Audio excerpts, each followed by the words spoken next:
Hello, everyone. Thank you so much for being here today to have this discussion on the Diabetes Match Initiative.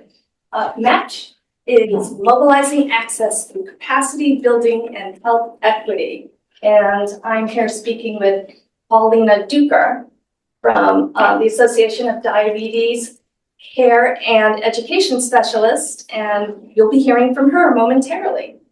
And now that we have the technology all straightened out, let's begin proper. There it goes. Excellent. Before I begin, I'd like to start by telling you a little bit about where I'm from and this project, where it's housed. And I'm the Executive Director of Emory Centers for Public Health Training and Technical Assistance.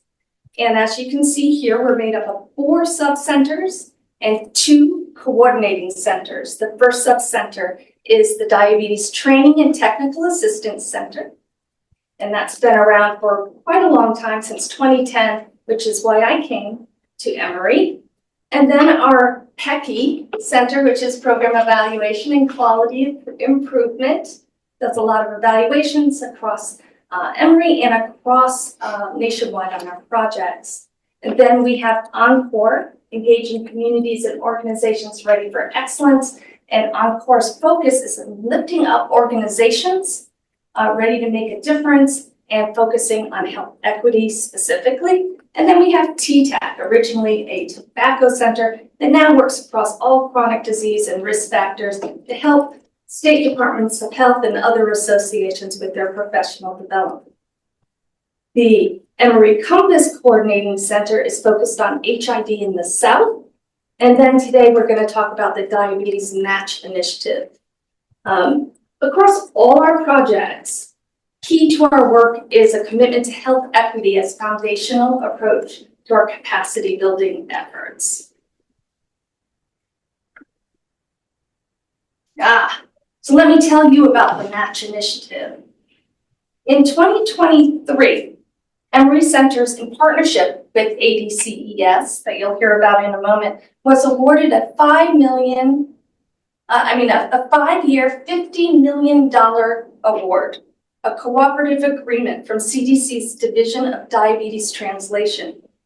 This was to establish and effectively manage a nationwide network of partners to provide subject matter expertise, training, and technical assistance to 77 recipients nationwide on a companion NOFO, which we call 2320. Now, 2320 is important to understand because it is all about the why of what we're doing in our capacity building and health equity efforts.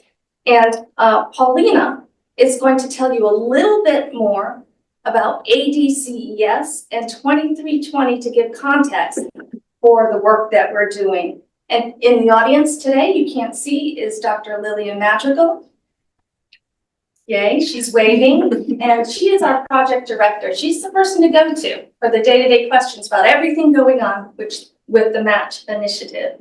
So with that, I'm going to switch this over to Paulina to tell you a little bit about ADCES and then a little bit about what is this 2320 and why is the Match Initiative working with 2320. Thank you, Linelle. And thank you everyone for the effort to ping me in today. I am Paulina Duker, and I am the VP of Practice and Learning at the Association of Diabetes Care and Education Specialists.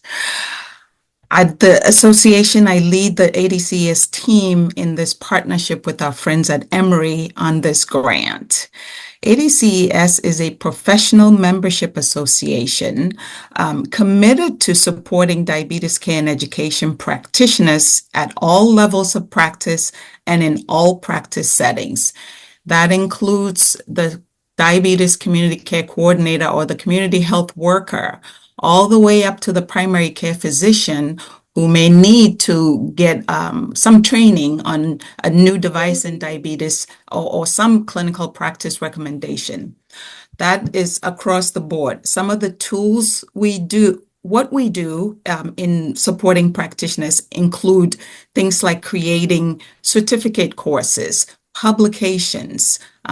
We create examination preparation courses, clinical decision support tools. These are all some of the ways in which we support practitioners to make sure that they can practice at their best so that the folks with diabetes can have the best quality care.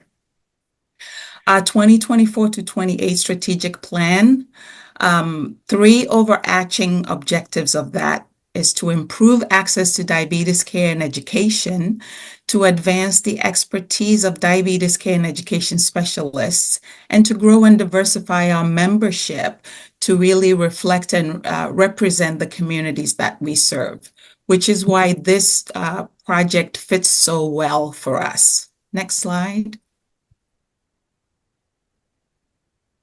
So 2320, you just heard about 2321, which is the match initiative. 2321 is the companion funding opportunity in which 77 recipients across all states and the District of Columbia have been funded to improve diabetes care.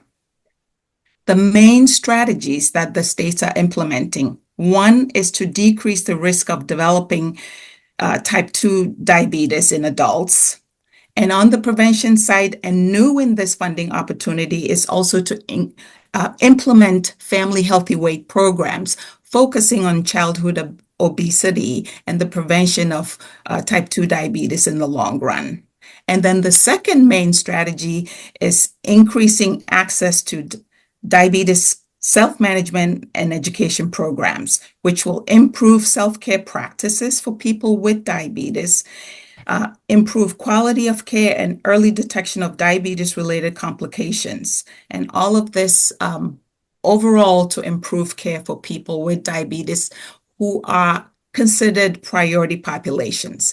And what does CDC define as priority populations? CDC defines priority populations as those who have systematically experienced obstacles to health based on race, ethnicity, religion, sexual identity, socioeconomic status, mental health, disabilities, and so on. So that's defined, and recipients who've been funded are also selecting who in their communities fall into these priority populations that they are going to work with to improve diabetes care. Next slide. So back to who has been funded in the 2320 funding opportunity.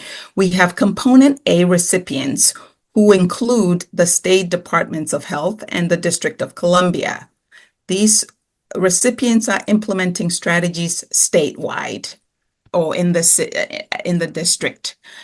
Component B recipients, these are national organizations who are funded to partner locally with organizations to meet the needs of community members in high-risk, high-need counties. And again, the high-need counties have been defined by CDC. Component C recipients, these are 4 national organizations, large organizations, and they are focused on scaling the diabetes prevention program. So preventing type 2 diabetes in adults is the primary focus of the Component C recipients. And how they're going to do this is create and sustain multi-sectoral partners to enhance DPP service delivery.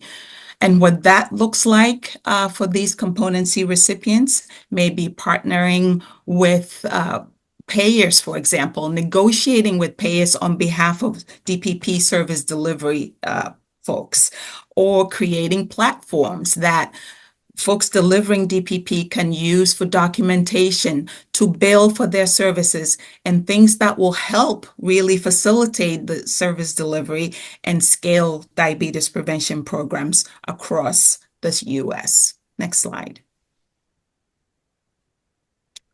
So here are some of the strategies that folks in the DP 2320 implementing. There are 13 strategies that you see in front of you. They include establishing diabetes self-management education programs for priority populations, include employer and Medicaid coverage, expanding these for for DSMES and DPP coverage, establishing programs for early detection of diabetes complications, focusing on retinopathy and nephropathy, establishing quality of care for priority populations with diabetes. That means not just early screening, but for example, making sure that the standards of care are implemented, such as checking A1Cs, referring for services, other services when needed. Again, really making sure that the quality of care as dictated in the standards of care become common practice for people with diabetes in these priority populations. The other strategy, of course, is implementing diabetes prevention programs across all populations, including Medicare beneficiaries. Expanding payer relationships to cover these services so people at risk can have access to them, creating umbrella hub arrangements so that more people can be covered. And then, of course, I mentioned the Family Healthy Weight programs, which is new in this funding round. And this is focusing on obesity in children. And so really getting ahead of the diabetes prevention before we get to adults with prediabetes.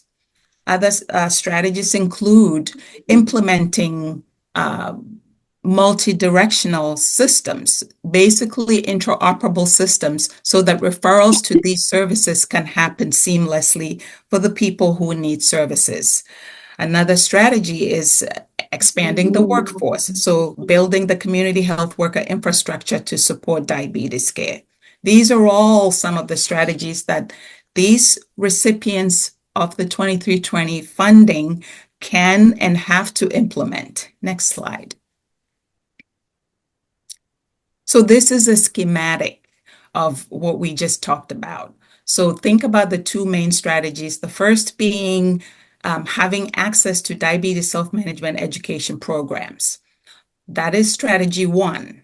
And then strategy 5, which is implementing diabetes prevention programs across the states and in every community. All of those other strategies support these two main strategies. And so that's intersections amongst these strategies. And that for us in MATCH means paying attention to those intersections and integrating and making sure that the experience for the recipients becomes efficient. So they're implementing these strategies, but understanding how they impact each other and intersect and supporting them appropriately so that they can seamlessly implement these strategies. Next slide. This map shows you where the states departments of health are and what strategies they're implementing. The numbers you see in those boxes are those strategies that those specific states have selected to implement with their population priorities in mind. We have divided for purposes of operations, we've divided the recipients into 4 regions, West, Midwest, Northeast, and the South. Next slide. And here you can see, if you dig one level deeper into the southern region, you can see the states who are classified in the southern region listed here, including Georgia. You will also see that some of the component B strategies are operating in these states that are specifically classified in the southern region. So components B and C recipients are able to operate in all of the states. They get to select which states they work in based, again, on the high need counties that they identify and that CDC has approved for them to work in. Next slide. Excellent. I'm now going to talk to you about how the heck, with all of that work to do, did we organize to be successful? How did a coordinating center address all of these multi-strategy, multi-state, multi-organization needs? All right, so we organized. We organized around 5 core areas. The first one is mobilizing those subject matter experts creating that network to get the work done. We certainly don't have all the expertise. We want to bring the best thinkers together to help address the training and TA needs of recipients. Training and technical assistance is our core number 2. Again, this is the team that worries about what training we do, when, where, and how it's going to be delivered, and how do we hear and listen to the needs of our recipients about what they need to overcome to accomplish their strategies. Core 3 is communication and guidance documents. Core 4 is focused on health equity for priority populations. And then our core 5 is program evaluation and natural studies that might arise as a part of learning about what's working, what isn't. This is the whole of the team. I want to shout out anyone that's on the phone or anyone here that is a member of these core strategy groups. You can see there's quite a number of players and something called learning strategists as well. Those learning strategists work with our project officers. They work with our subject matter experts to make sure everything is aligned and integrated according to learning. You'll see also this up on the top bar, you'll see something called a Health Equity Advisory Leadership Group. Those are thought leaders who are coming together to tackle some of the challenges that face as we go through and try to manage this large coordinating center.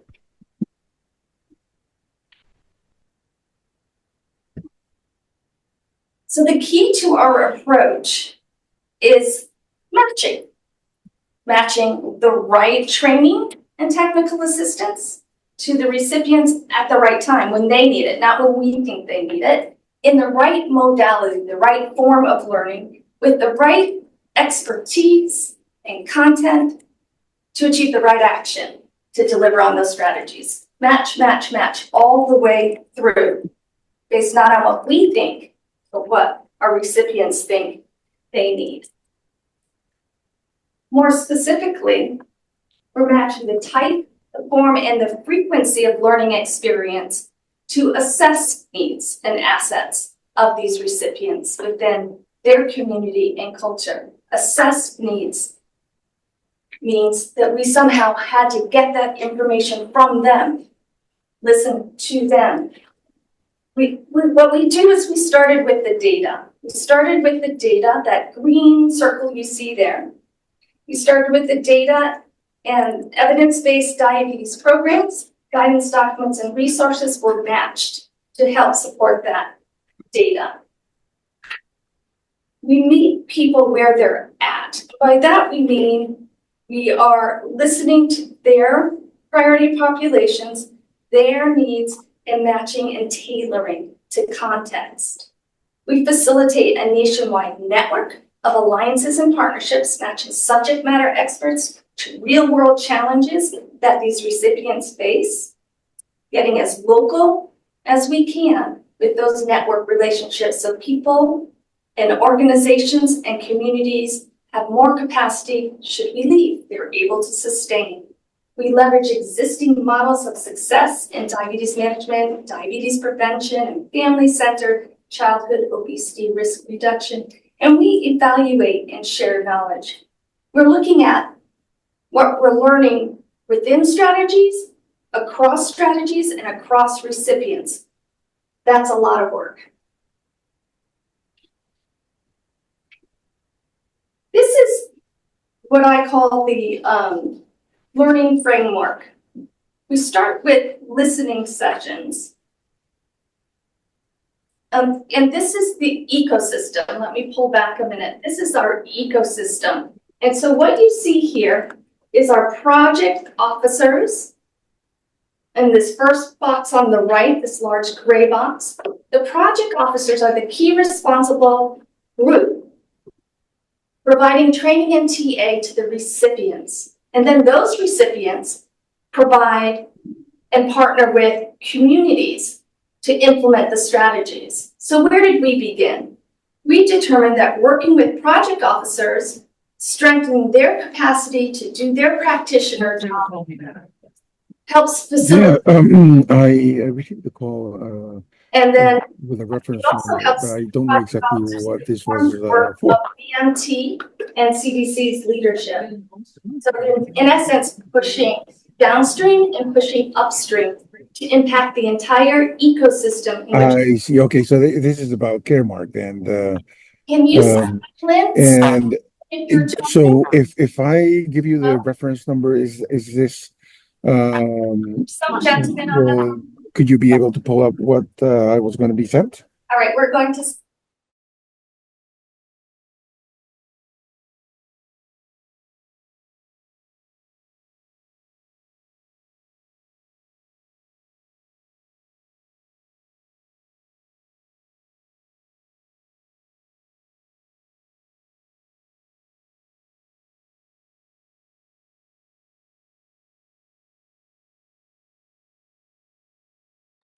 Sorry, you need to go again.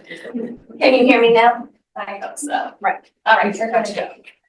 All right, so this is the ecosystem. This is all the different players and pieces and parts that we're mobilizing and moving to accomplish this large.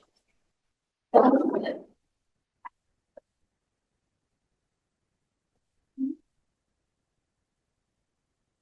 I'm not able to get this to me.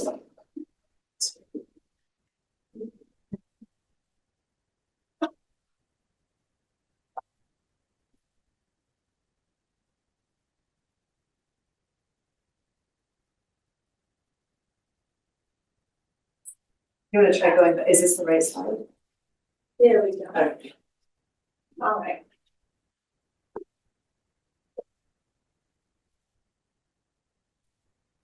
So here is our match learning framework.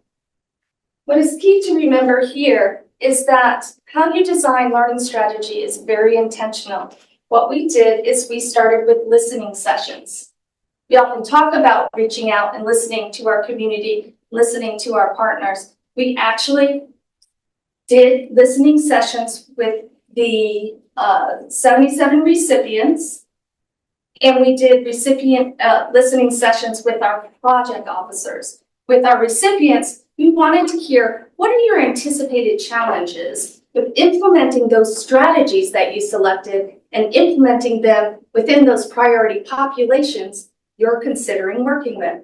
With the project officers, we wanted to understand, what are those anticipated challenges you have with providing technical assistance to your recipients trying to implement this audacious set of strategies?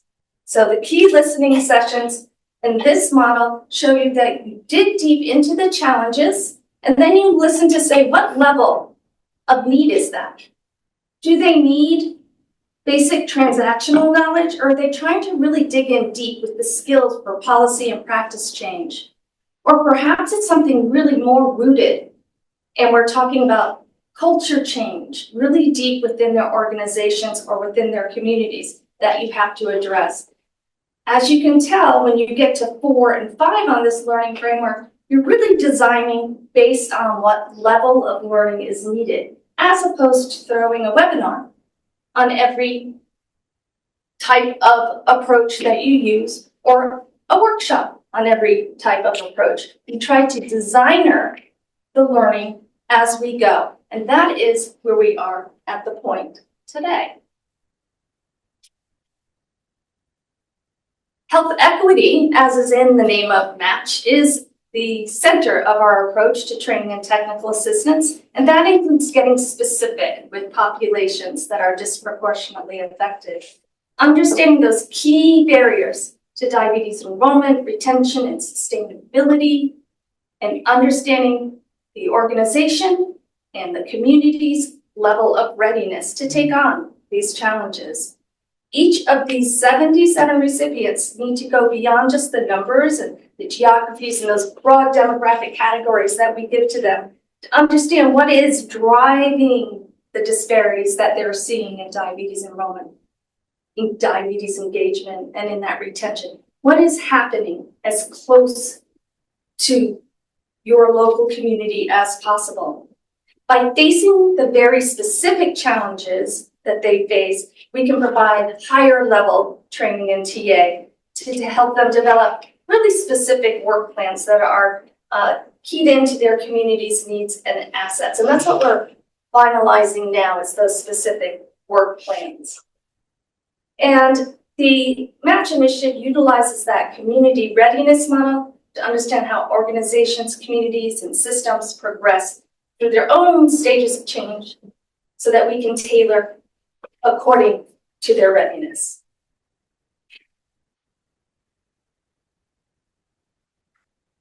I want to say a little bit more around how this NOPO seeks to address disparities, and that is through social determinants of health.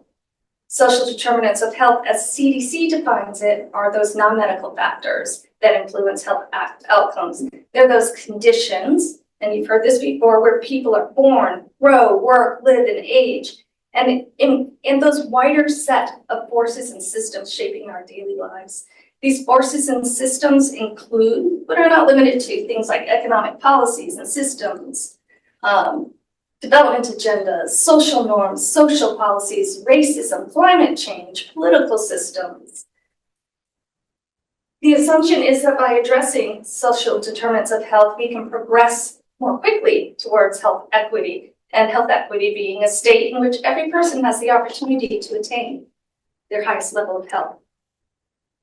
Barriers due to social determinants of health can negatively affect a person's ability to access and engage in our type 2 diabetes management programs and prevention programs. And so when you look back at those strategies that Paulina discussed from 1 to 8, those first 8, this is particularly true. Can't move the mark if we can't address access. And addressing social determinants of health to advance health equity clearly requires a population or systems approach versus an individual level approach. So, what step are you putting down your community to stand on, and why? What step are you putting down for your community to stand on, and why? That's how Paulina frames this question. The step that CDC is putting down is our recipients are required to allocate 20% of their funding to addressing these systems and population level needs related to social determinants of health. They are requiring them to focus on this issue within their priority population and within those selected strategies. So when we say that, they're encouraging them to consider such things as working to increase available green space, maybe, if that's relevant to them, and safe places to exercise, or maybe it's addressing policies and other supports to improve access to healthy food, or decreasing intake of unhealthy food. Or perhaps they're going to collaborate or leverage existing work with agencies and offices responsible for urban planning, transportation, housing, or other relevant programs. So it is up to them to figure it out, but they are given earmarked dollars for that purpose. So the first thing they have to do, again, is understand the context and identify those areas they wish to focus on. We work with them, we provide landscape analysis and information to help them make those decisions based on really informed data. The next thing is they have to activate those partnerships, and we encourage them to develop a multi-sector collaborative partnerships with expertise in those areas. And the third thing that they need to do is collaborate also with other funded and also funded CDC partners, but also they're encouraged to partner with non-CDC funded partners such as public and private employers, or rural health centers, or perhaps community-based organizations, or tribal organizations, or professional associations, you name it, looking both within current partnerships and outside to leverage them. And finally, they're asked to monitor their progress. Their progress is monitored through development of an action plan, for which we provide the technical assistance to help them develop that action plan for the duration of the cooperative agreement, and within that, they're asked to assess and evaluate their SDOH intervention. All of these strategies and training and technical assistance approaches aside, we then have those critical conversations and push and probe each other to consider the implementation kind of questions, such as what can you feasibly do within your organizational means? Consider, what is your political climate? How does this work within a changing, ever-changing political climate? Are you addressing social determinants of health that can be sustained after this 5-year effort? What current programs or initiatives does your state health department have in place already to address social determinants of health? Can these programs be scaled? How are these programs tailored? What disparities have you identified in diabetes among different demographic groups within your state? And how do you even go about measuring and tracking these disparities over time? These are but a few of those probing questions that continue throughout the lifespan of that program as our match team, our project officers, and our recipients work together across the various strategies to implement effective diabetes prevention and control strategies. So it is pretty early, and we're just finishing up our first year. It's been all about listening and all about standing up our organizational structure and the structure of our recipients. And Paulina is going to give you a taste of what we have accomplished to date already in this first year. Paulina? Thank you. So let's talk about some of the inroads we have made in this year and a half along the 5-year journey that we're on. So we heard about all of the assessments we did, including the listening sessions, and we do surveys with our recipients. We did a lot to try to get a little bit closer to understanding what it is that they need in their local communities.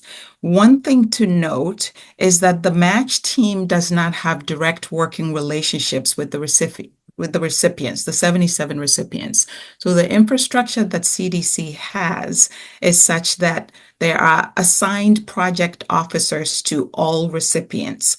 So we work through the project officers to learn what the recipients' needs are, which is why these learning sessions, these listening sessions and other insights gathering efforts were so important to us. And with that, with all of the learnings, these are some of the things that we accomplished in year one. Hosting an orientation meeting for all of the recipients and their partners, over 400 of them, half of them virtually, the other half in person. We have recruited to date 46 subject matter experts.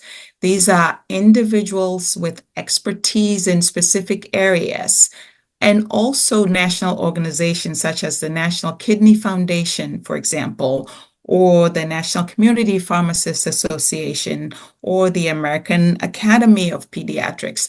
This is the network that we have put together to help us accomplish the big task ahead. We've hosted webinars, 19 of them in year one, with attendance ranging from 20 to 167. Total of over 1,200 plus attendees to these webinars. We have held office hour sessions. We've learned trainings for state quality specialists, both in diabetes self-management education programs, setups, as well as national diabetes prevention program setups. We've convened a regional meeting in person. We've conducted site visits. We've hosted learning collaboratives, 22 of them, and communities of practice. Created guidance documents, 37 to date, and we have 575 recipients updated with new information and resources through a weekly email newsletter and ad hoc additional as needed newsletters going out. These are all of the ways in which we have engaged the recipients. And next slide, please. And again, just to recap some of the ways in which we gathered the insights to help us deliver on these programs. We have the strategy work groups, which we call content leadership groups. They each reviewed the recipient work plans for their specific strategies. We had recipient listening sessions. You've heard about that. We had meetings with CDC to discuss the key findings and some key takeaways. Recipients require foundational learning around the strategies. And that, again, led us to some of the inroads that I mentioned we have made in learning activities for the recipients. We heard many challenges, administrative, staffing, partnering with community-based organizations. The recipients, they need more guidance on how to do this work, leveraging work from the coexisting strategies. There's 13 strategies. They can select multiple of them. And what we have to help them do is to find where the intersections are to make their work efficient. Next slide. And here's a quote from a recipient that really resonated in terms of the challenges that they face. This recipient said, 2320 did a great job of encompassing strategies that are trying to pull levers that are more global. Other programs, cardiovascular disease, arthritis, are trying to pull similar levers. We can't be pulling levers side by side. We need to pull these levers together. Everyone is focused on their slice of the pie. How can CDC and Match help support us working as a whole pie and not build siloed solutions? By working together, we reduce frustration in communities and have a more effective use of tax dollars. This just about sums up some of the challenges that recipients are facing. And one of the ways in which we have done that consistently is through our DNPAO, another division at CDC that we work directly with. Otherwise, we basically take CDC's lead on how to get recipients to align with other work going on in their states. And here's in terms of listening sessions and learning, you heard earlier that these project officers are the ones who have direct working relationships with the recipients. So we have part of our work in Match is also to build capacity for the project officers. We provide deeper subject matter training on the diabetes strategies for them as well. We have worked to clarify what the intent of these strategies are. We support them in providing training, technical assistance to recipients during a time of staff transition. We develop more effective communication tools for them. We empower the PO in terms of peer capacity building. So not only are we working with recipients, but with the project officers as well. Some of the things we've done to support an infrastructure we're putting in place to support recipients. Next slide. It's putting systems in place. Next slide. And one of the things, major milestone we've reached is putting in place a learning management system, which we are calling Match University. And Match University has a plethora. It's really a repository for all of the webinars and the different learning activities that we produce so that recipients can access at their own convenience and facilitate learning for them and their partners. Next slide. Here are some of the learning topics that you will probably see if you were to go into the learning management system. You will see a title of the learning activity. You'll see the strategies that the learning activity covers and a description of it, which will help recipients to determine if this is something they need in implementing strategies in their local communities. Next slide.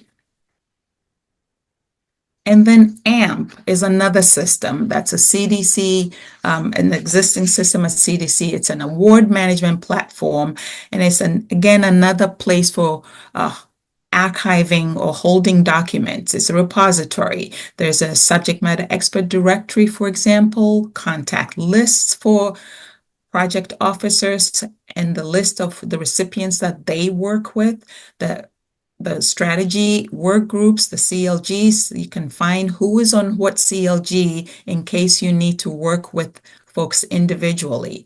And then there's a strategy guidance document. These are all housed also in AMP, where recipients can go and access these documents. This is also a place where they can go in and submit requests for training as they need them. And we in Match will be notified when those requests are submitted.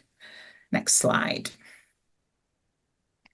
And again, back to the newsletter, we have put in place a way to communicate with recipients weekly through a newsletter, informing them of what's happening in Match, what may also be happening outside of Match that we think may be beneficial to them, all in the hopes of equipping them to do this work in their communities. Next slide. And here is another avenue we've created. This is the Match Advisory Group Health Equity Advisory Leadership is what we're calling it. And this is a group we've put together to really advise us in Match. It includes a person with diabetes. It includes our CDC partners, the branch chief, some of the leadership at CDC, our own project officer in Match. There are some recipients involved, and then there are individual experts. Some of these listed here are health equity experts. We have a professor at Emory who has expertise in racism and social justice, who's part of our expertise group. We have our DTAC Center director, who is also part of our advisory group. We have policy experts, all kinds of experts in this group to help us as we move along. And this is one area that we will continue to add to. We will continue to bring special experts in as we determine that we need advice to make sure that we're delivering the best for these recipients, so that 5 years down the road, we would have created good care and established good diabetes care and protocols to continue for people at high risk for diabetes and with diabetes. Next.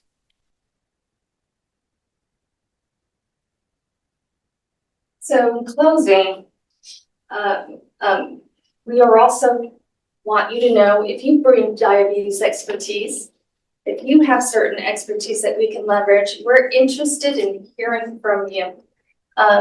This is, again, at its foundation, our goal is to leverage all of the brain trusts nationwide to bring them to our challenge around diabetes prevention and control. And so reach out to us if you have any questions or would like to get engaged in some way. There is any number of ways to participate, from short-term to very long involved approaches that we're using. So Paulina, Duker's your person for leveraging the subject matter expertise nationwide.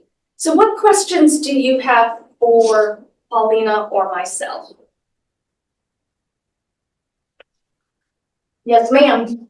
Thank you for that presentation. It's a tremendous amount of work getting these partners together on board. I was really struck by the comments of that component B recipient who said who was calling for a more multi-sectoral perspective. I was just curious, how actionable is this? And from the perspective of the Diabetes Match Initiative, and is this something that you might consider, for example, evaluation of other health outcomes? I just imagine whatever you're doing here will have sort of multifaceted impacts. So just curious about your thoughts on responding to this sort of feedback.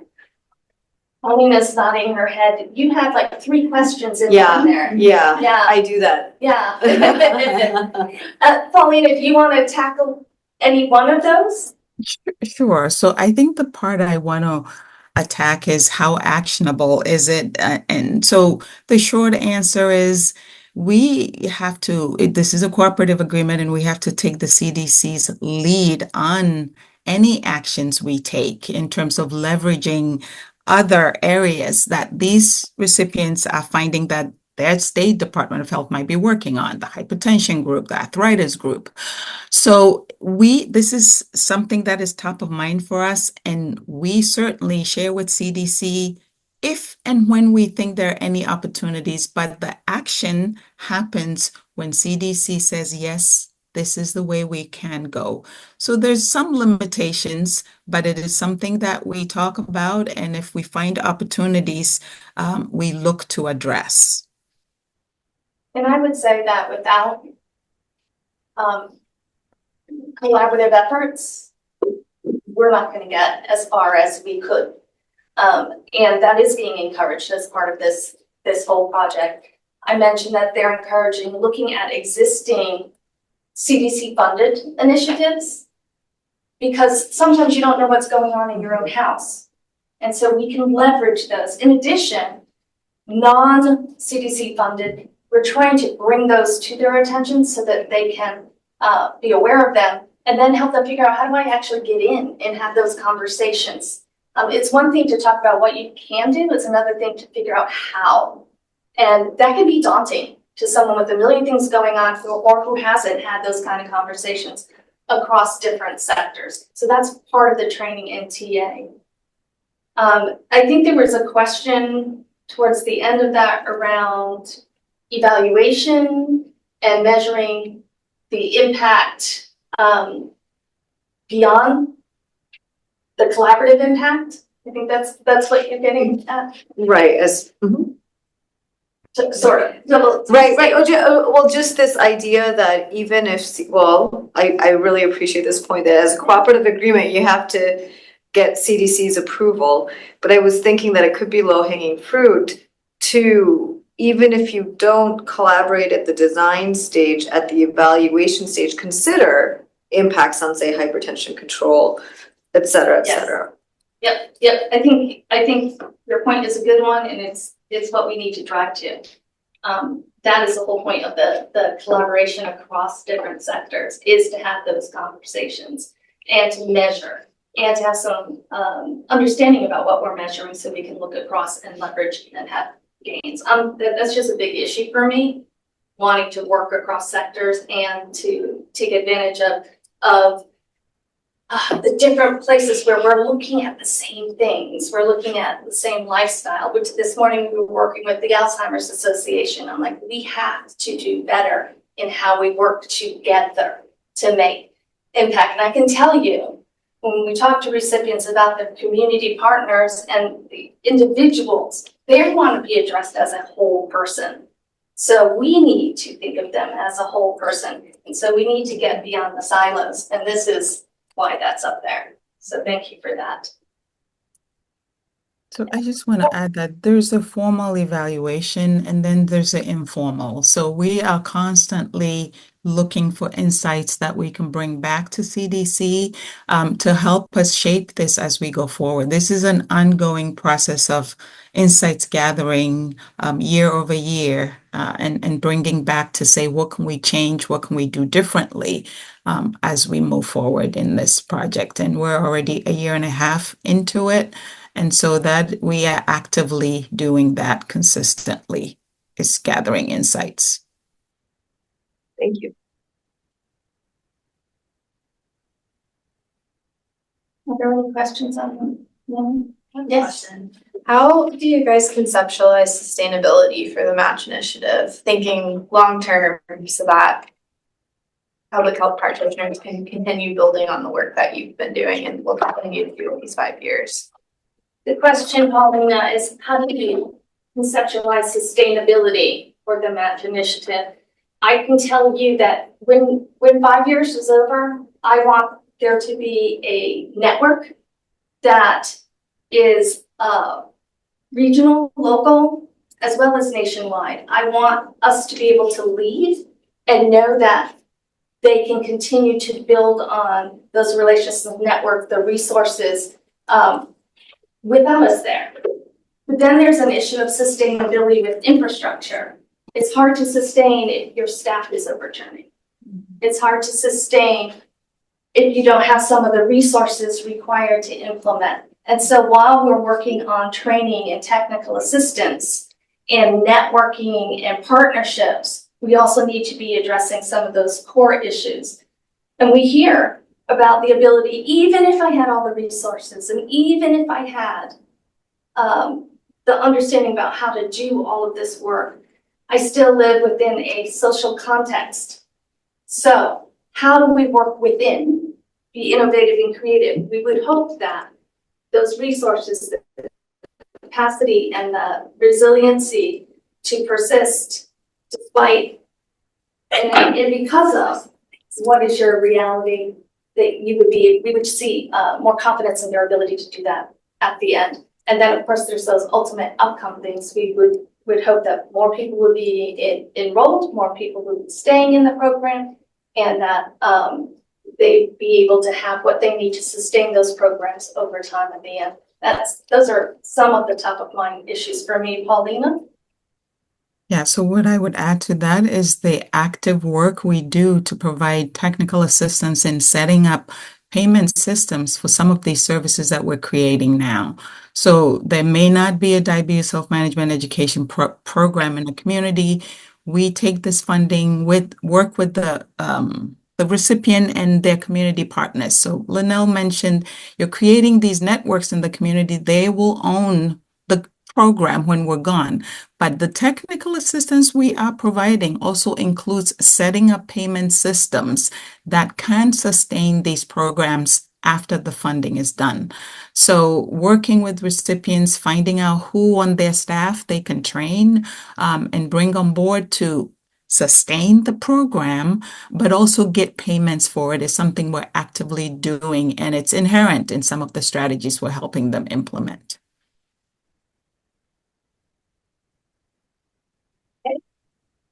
Any final questions?